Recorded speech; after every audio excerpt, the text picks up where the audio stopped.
Hi everyone, it's Roger here from What's On at DisneyPlus.com, and I'm here with Arif, who is one of the executive producers on Limitless with Chris Hemsworth. So thank you so much for taking your time out to speak to me today. Do you want to give us a brief introduction on what the series is all about?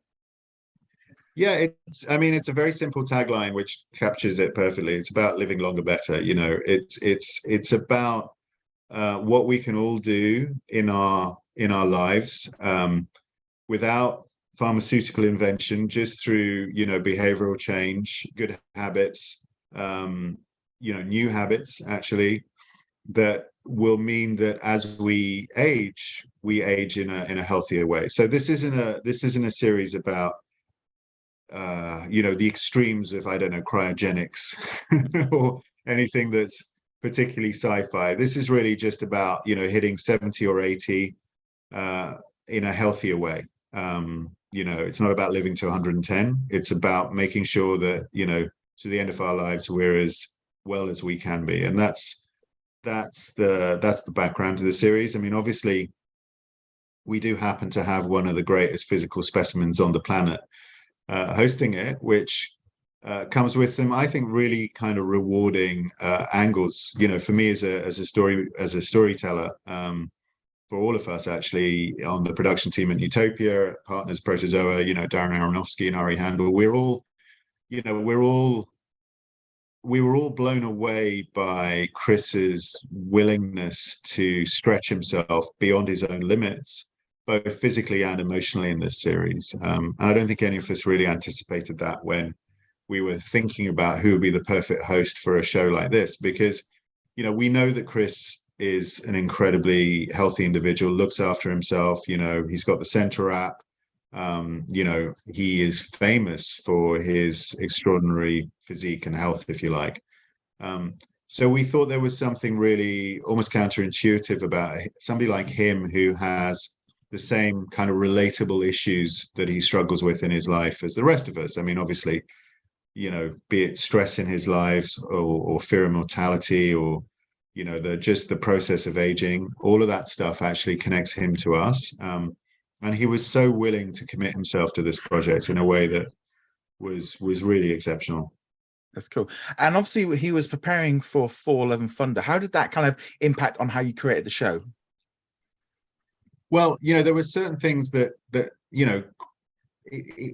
were certain things that we couldn't do ultimately with Chris, because at the end of the day, he was prepping for this movie. There were certain things that actually we thought would be a fantastic opportunity to meld the experiences on Limitless with his day-to-day preparation, particularly with Thor. So one of the episodes, have you Yeah, seen all six, Roger? yeah, Okay. seen all six, yeah. Yeah. So the strength episode, which is the rope climb, Yeah. that was very much built around this idea that for Chris, he was bulking up for the Thor movies, not in a cosmetic way, but it was very much focused on the ornamental side. And he knew he was going to get super big for the last Thor. He wanted to do it in a way that was incredibly healthy. And not to say that the way that he prepares for Thor isn't, but there was the addition of Ross Edgley on the scene to really work him in a direction that was very exciting to him. And so the rope climb was a sort of manifestation, really, of the training that he needed to do. That was all about flexibility in a way, and a core strength that he needed to acquire in order to climb that rope. And that flexibility is hugely important in the long term. And the interesting thing about Chris in that situation, and Ross talks about it in the film, is that he was totally the wrong body shape to be doing that, because normally when you climb, that kind of challenge, you need to be kind of pretty wiry and lean. So what Chris did was absolutely remarkable. And Ross would tell you there are very few human beings who would be that big and be able to do what Chris managed. Yeah, that's good. And because that was the kind of thing as well, like with the fasting side, because I thought, well, that kind of was the exact opposite of what he was trying to do in strength. But I'm going to ask you, like, personally, like, if you were to do like one of the challenges or one of the shows, which one would you like to do yourself? Oh, that's interesting. Well, I mean, I thought the acceptance experience for Chris was pretty life-changing, you know. I mean, it genuinely was for him, I think. And I think that, you know, having going through that experience of re-evaluating what's important in the moment because of the recognition that comes with something like that, that aging is a gift, you know, I think is profoundly challenging and profoundly important, and would be a wonderful experience to have gone through. I mean, to be honest, BJ Miller, who obviously we know very well through producing the show, and Alua Arthur, the two you know, mentors he has in that film, are just exceptional. And to have had the time that Chris had with them would be fantastic. Also, to be completely honest, you know, I am a little I don't like heights. You know, I can barely, you know, I can barely get up the stairs, let alone a rope. So I think some of those more physical challenges, and I do all of those things. I mean, you know, I do exercise, I do cold shower, you know, I do all of those things. Whether I would have been able to swim across an Arctic fjord, I very much doubt. I think I could have probably done the acceptance challenge, you know, with the aging suit and going through that experience. So that would probably be the one. And yeah, I mean, I think it's important that, you know, what Chris does, the extremes, what he does, the stuff he brings back in his life are obviously not that extreme. The stuff that is relatable and that all people can do in their lives, those are all entirely possible in most people's lives, you know, with kind of medical supervision. It's important to say, you know, something like a super cold shower, you know, you at the end of the day, if you are medically vulnerable, you want to be careful about that kind of thing, right? But yeah. You also worked on the Disney Plus series The World According to Jeff Goldblum. How was the difference of making that show to Limitless? Well, listen, the similarities are acute actually, because both, and you'll know this from the fact that obviously Jeff was the Grand Master and has worked with Taika as Chris, and they are both so quick and so witty. You know, so much of the stuff that they did with Taika was improvised, from what I can tell. You know, and hanging around both of them, that sharpness, that quickness of wit is something they both share, and that's a delightful thing as a filmmaker, to work around people who can think on their feet, who can make you laugh, can make the audiences laugh. They both have real fascination in the subject matter. I mean, obviously with Jeff, it was much more diverse, from ice creams to swimming pool to sneakers. You know, with Chris, he is very interested, genuinely focused on health and wellness. You know, that's something that he finds fascinating. And so both of them were lucky in that, well, we were lucky in that both of them were genuinely curious about the subject matters, and in an authentic way, in the subject matters that they were investigating.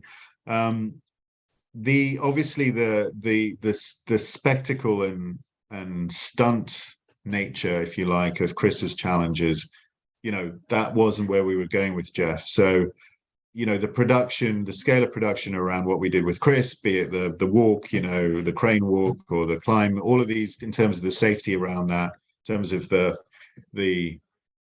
production was on a different scale to the way we were working with Jeff. You know, with Jeff, it was a very small team. I can tell you, it was basically, you know, it was me, a producer, director, cameraman, camera assistant, sound recordist, and, you know, a couple of other people. Very small teams, and that was how we were able to sort of tell those stories, because we weren't putting Jeff into potentially life-threatening situations, although he's game, I have to say. And I gotta say, what was the biggest challenge overall, like creating Limitless? Well, it's a bit of a cliche, but obviously filming in and around COVID, we started filming at the beginning of 2020, then COVID happened.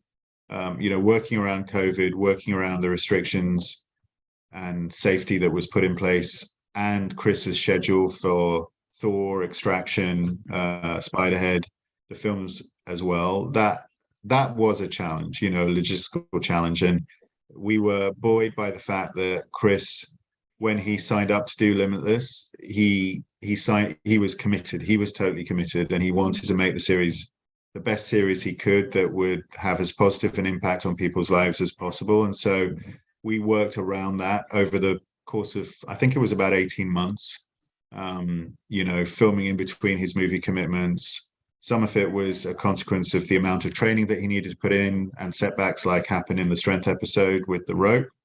But you know, there was yeah, it's a boring thing to say, but you know, having to constantly adjust and be flexible with your plans and schedules, that's challenging. So I'm going to ask you, were there any issues or any sort of challenges that you sort of planned to do, but kind of had to sort of change them because they just weren't going to work out? That's an interesting one. I think, you know, most of what we did evolved. Like, you know, with the acceptance episode, I don't think that the way that we constructed that environment would have happened where it wasn't part of our original planning. Our original planning, actually, we were thinking about Chris going into a real retirement community. But one of the things that happened was that COVID meant we couldn't go into a vulnerable environment. So in a way, the kind of constructed reality that we built around Chris was something that, yeah, you know, was a reflection of that. So there's an example, I guess, you know, Chris, you know, we created a retirement community. Everyone in it is a genuine retiree. They were real people, but we couldn't go into a retirement home because of the safety around that. So that was a change, for instance, you know, that we needed to make. Okay, cool. And as our final question, and I ask this to everyone, and I'm kind of going to disallow Limitless and The World According to Jeff Goldblum, but what has been your favorite Disney Plus original so far? Oh my God. Yeah. Can I say the Beatles? Yeah, the Beatles Get Back was fantastic. Yeah, I mean, that to me was fantastic, and being able to, it's one of the pleasures, I think, of a streaming service, that you could spend that long immersed in a show. I'm sure, you know, the fact that we were able to do that, binge it, you know, completely live in that studio at that time was a really special experience, which I'm not sure would have happened prior to Disney Plus and prior to the streaming revolution. No, that's great. Thank you so much. And Limitless is going to be arriving on Disney Plus on the 16th of November, and going to be able to binge the entire series at once. Thank you so much for taking your time out to speak to me today. Thank you very much for watching this video. Make sure you go check us out over at whatsondisneyplus.com. Like, follow, and subscribe. Also, a huge thank you to all of our supporters over on Patreon and also on our YouTube channel memberships. And I shall see you guys in another video. Laters.